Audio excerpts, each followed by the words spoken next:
Welcome back to my next playthrough series. This time it's solo Dune Imperium. This is just the base game.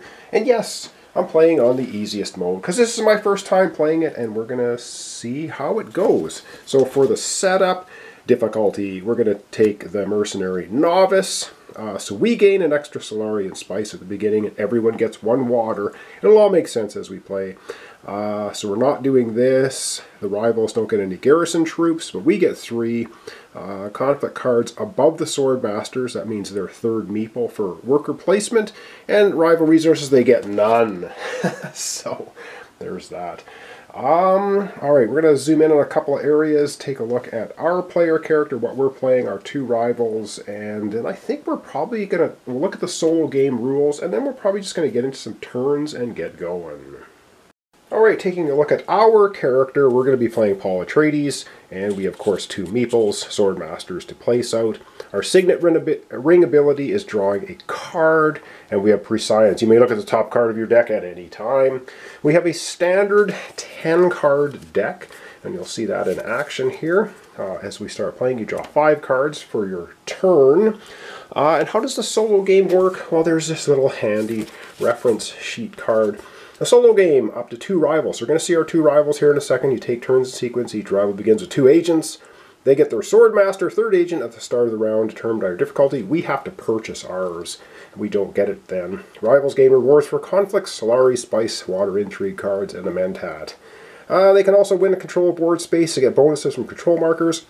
This will all make sense as we play. When a rival has choice about gaining influence, they choose a faction in which they have the least. In a tie, you decide. And then rivals spend resources to score victory points. 3 intrigue cards gets them a victory point. And these 3 water victory points, 7 Solari victory point, 7 spice victory point. Let's take a look at our rivals. Alright, our 2 rivals are going to be Count Elben Riche, I'm not sure how you say it. Of course, they start with the water, they get 2 agents to start with.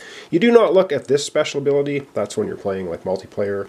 But he does get manufacturing. Whenever he gets a Signet ring symbol, he gets a Solari. And then we've got Earl here, and we don't look at his ability. His Signet ring ability is he gets a spice and starts with the water. That's about all we need to know about them. First player will be the Count, then it will be the Earl, and then it will be us, Paul Atreides. So what else do I need to talk about? I don't know. I think we're probably just going to get into a turn. So you'll see how everything works. So let's get to it. But of course, we also have cards we can purchase. We have the Reverend Mother Mahayim, costing 6, and you'll see how this works as we play. We have Hawat here costing 5, the Worm Riders costing 6, Assassination Mission 1, and a Scout 1. And of course they have symbols on them and stuff, and we'll figure out how that works very quickly. We also have a House Hagal deck. This is the AI deck, which we'll be flipping over for the Count and the Earl for their turns, and it will basically explain how things are supposed to happen. And we have some cards that we can purchase at any time. The costing 2 for the Arrakis Elazon, costing 9 for the Spice Must Flow. You do get a victory point though if you spend 9 to get it. Yeah. And we have Fold Space cards, which you get if you go to the location on the board called Fold Space. Alright, let's zoom out, and up first is the Count. We're going to pull a Hagal card, and we're going to get to it. And I should also mention there is a deck of intrigue cards as well, and they do all kinds of interesting things. For our AI players, just when they get 3 of them, they're not going to use the abilities on the cards, they just cash them in for a victory point. Which brings me to, how do you win the game? Well, we have a track over here, which is a victory point track. As soon as any one player gets into the 10, it's triggers the end game, and you tally up your points to see who wins. Or if this deck completely runs out, at the end of that turn, it's the end of the game, and whoever has the most victory points wins. The AI is pretty ruthless in this. But of course, the first thing we do, if we look down here, we have the round start, then we have player turns, combat makers, and right under that, which you can't see, of course, it's recall, which is what we do at that point. Alright, the Count is up first, and we'll see how this plays pretty quickly here, and we get the House Hagal card. And of course, now I have to explain about the Harvest Spice. Send an agent to space with the most bonus spice. If there have no bonus spices, reveal another card. Well, we're going to be revealing another card, because these 3 spaces could have bonus spice on them, but none of them do at the moment, so the Count will not send his agent out. We grab another card. What do we have here? Highliner. So he's going to send his agent to the Highliner space. He's going to get 1 influence on the Spacing Guild track, and he gets 3 units, warrior units, to go into combat immediately because this space is a combat space. Hope I'm explaining this correctly. So let's go ahead and do that for the Count. Alright, so the Count is going to take his meeple and he's going to go to the Highliner space. Now, the AI player don't pay any resources. They don't get anything on this side. You just do what the card says. It is a conflict space, and again, looking at this card, we just follow the card. So they get 1 influence here, so he's going to go up 1 influence on this track. And there's tokens. You get victory points for hitting this space, and you get victory point if you grab this token first. And we'll see how it all plays as you go. Now he's going to get 3 units that go directly into combat because this space has the cross sword symbol. So let's go ahead and put his 3 units into combat. And I completely forgot the first part of the turn, which is you flip over the first conflict card, which is what you're supposed to do. Oh my goodness, off to a great start. So this is what we're fighting for at the moment. First player is going to get an influence on any track of their choice, a spice. The second player is going to get 2 spice, and there is no third. Nobody gets third place for a solo game, or a 3-player game for that matter. So we have 3 influence in there. He's going to add 3 right to the conflict. Ooh, that's bad. Up next, the Earl. Alright, so it's the Earl's turn. We're going to grab a House Hagal card for him and see what he's going to do. It's another spice, harvest spice. Again, none of the spice harvesting locations have any extra spice on them. That's what this symbol is here. We'll get to that at the end of the turn, which is the Maker's phase of the turn. He's going to fold space and getting an influence on that, on the Spacer's Guild. So boom, let's go ahead and do that for him. Alright, so Earl is going here to fold space, and he's getting an influence as well. So they're both up there on the Spacer's Guild track, and of course we're sucking wind at the back. But we haven't gone yet, and now it is our turn. So what do we do in our turn? We're going to be pulling up 5 cards, and then we're going to be assigning our workers, or doing a, what do they call it, a recall phase. Well, let's go ahead and draw our 5 cards. Alright, so we'll give this a little bit more of a shuffle here, and then we just draw 5 cards. We'll see what we get. 1, 2, 3, 4, 5. We'll go through a little bit of anatomy of cards as well. So our 5 cards, we have a dagger. We have a signet ring. Yes, cool. We have reconnaissance. We have seek allies, trash this card, and we also have diplomacy. And so on the bottom of the card, during the recall phase, you can see here we've got 1, 2, 3 that we can spend on purchasing new cards. If we keep the cards, if we play them, then we're not going to get the bottom ability. We're going to use one of the symbols here and anything in the gray if we play the card. Okay, this will all make kind of sense as we go. So these are cards we have. And now if we want to assign one of our workers somewhere, you can see there's green symbols on here, there's blue, there's the triangle. We can send one of our, we can play one of these cards and send a worker there. So I got to think about where we want to send our worker out on the board, and then we're going to play one of our cards. Alright, we're going to go ahead and play our signet ring, and we're going to go to a triangle space, so you can go to any of these locations. If they're open, of course, you can't put meeples where other people have meeples. We're going to go actually to the Imperial Basin. It doesn't cost us any resources or anything to go here. It's a conflict space. We could move 2 of our units into conflict if we want, and we gather 1 spice for going there. That now gives us a total of 2. We have a cunning plan for next turn, hopefully. And that's basically our turn. And now we have our signet ring symbol here that we are going to play. So let's go ahead and take a look and see what that does for us. Alright, so looking at our signet ring symbol, we get to draw a card. So we do the gray part here when we place our meeple. So I'm going to put that in the discard. I think we can do that. So we just get to draw a card. And our special ability is we can look at the top card at any time. So we get another dagger. Okay, so that adds to our hand. And we can look at the top card anytime, and our top card is a Dune, the desert planet. Okay, now we did go on a space with a conflict, so we can put 2, we can go ahead and put 2 of our units into conflict. I think we're going to go ahead and do that. Alright, so anytime you put your meeple on a space that has a cross sword symbol, you can take 2 units from your garrison and put them into combat. And we're going to do that because we want to come at least second on this to gather resources. Alright, over now we go back to the Count. Alright, it's the Earl's turn, so we're going to take a House Seagal card and we're going to see what he does. He's going over to selective breeding on the Bene Gesserit track and he'll get 1 influence with them. So that is what the Count is doing with his last meeple for this turn. Let's go ahead and do that.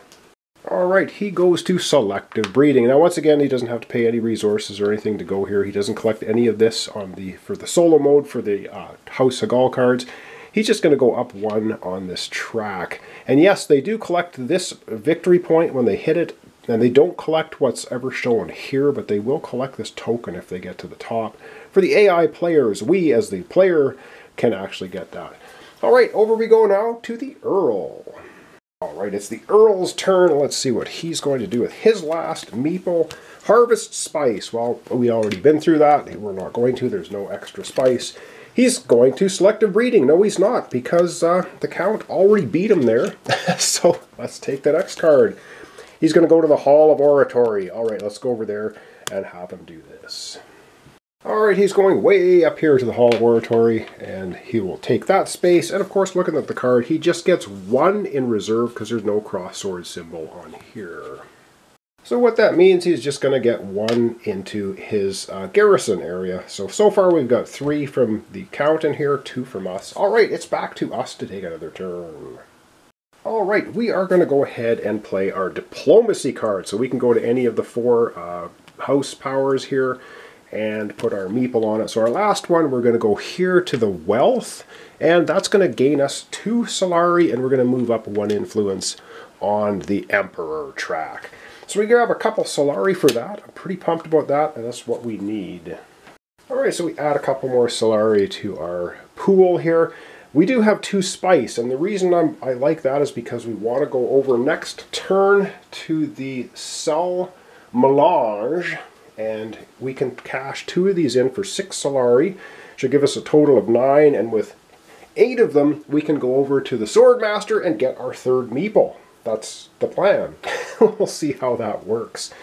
Okay, it would be over to the Count now, and then the Earl and back to us. Nobody has meeples left. And so now we have to follow along on the game.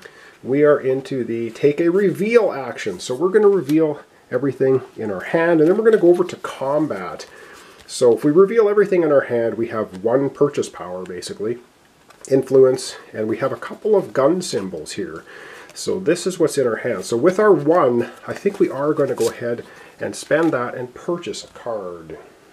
Alright, and the card we are going to purchase, we're going to spend our 1, and we're going to purchase the Scout. This goes into our discard pile, and see what happens on the bottom. We can get an influence here, a gun symbol, a retreat up to 2 of your troops. Or we can use it for these symbols, costing us 1. That goes in our discard pile.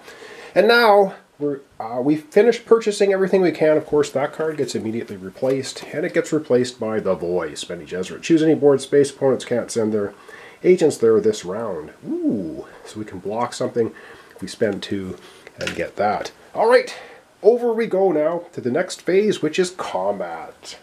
Oh my goodness, we are going to try to win this combat. Yeah, probably not going to happen. So if you look here, for every cube you have in the combat, it's worth 2. So we have a total of 4 strength, but we do have 2 daggers, and that's going to give us a couple of sword symbols. That's 1 each, 4, 5, so that's 6. Oh yay. And he already has a 6 because he's got 2, 4, 6. And what the AI does is they draw a House Seagal card, and on the bottom there are sword symbols, and they add that to their ability, or to their strength, and he adds, oh darn it, he adds 1. So he ends up with 7 strength, and we're at 6.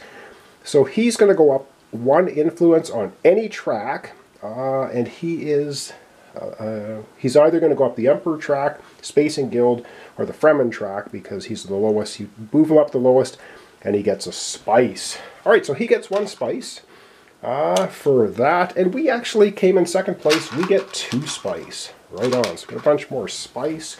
I like it. Okay, and we're going to replace this all back, and anything that was in the battle just goes back to your own player area.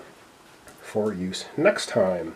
That's the end of combat, and now we go into a phase called Makers. And what the Makers phase is you're going to get extra spice on those locations that do not have a meeple on them. This one, of course, then would not get one. It has a meeple on it. But this one will get an extra meeple, and this one will get one extra meeple. So now this is worth, not a meeple, a spice. What am I talking about? So that's going to be worth 4 spice this space, and that'll be worth 3 next time. Now remember when we had those harvest spice for the AI, they didn't go to any location because they didn't have any extra spice. They will this time. Alright, so we're into, that's the Makers. Now it's recall, so we're just going to be discarding all of our cards. And we're going to be recalling all of our meeples back to our respective players. And the first player token then will also move to the Earl. So when we come back tomorrow, the Earl will be first player. So I'm going to zoom out, we're going to remove all the meeples off the board back to respective players, and we're going to wrap up for today. Alright, so that's going to conclude our introduction and our first turn of the solo game. We're playing Paul Atreides, and we're up against Count Ilben Rishi and Earl Memnon Thorwald. So we're going to see if we can win. Nobody's got any victory points yet. Of course, that's going to change quickly. So this kind of, I hope I didn't make any mistakes. Of course, check the comments as always as we play along here. So thanks so much for watching along. Thanks for your comments, subscriptions, and likes. This is Dune Imperium. We're doing the solo game. And yeah, we're going to try to win. We'll see what happens. Thanks so much. We'll see you tomorrow for the continuation. Alright, one little correction here at the end of the episode. I gave the Count his spice for winning the conflict, but I didn't move him up on the track. And the 2 tracks he's the lowest on are the Fremen or the Emperor, because he's already moved up on the Spacer Guild in Bene Gesserit. So he's going to move up on either the Fremen track or the Emperor track. I think we're going to move him up on the Fremen track, so that catches everything up for our episode. So thanks so much for watching. I'll see you tomorrow. Continuation Dune Imperium. We're playing solo. We're playing with Paul Atreides against the Count and the Earl, and we're going to see if we can win. Maybe. Who knows? We'll see you tomorrow for the continuation.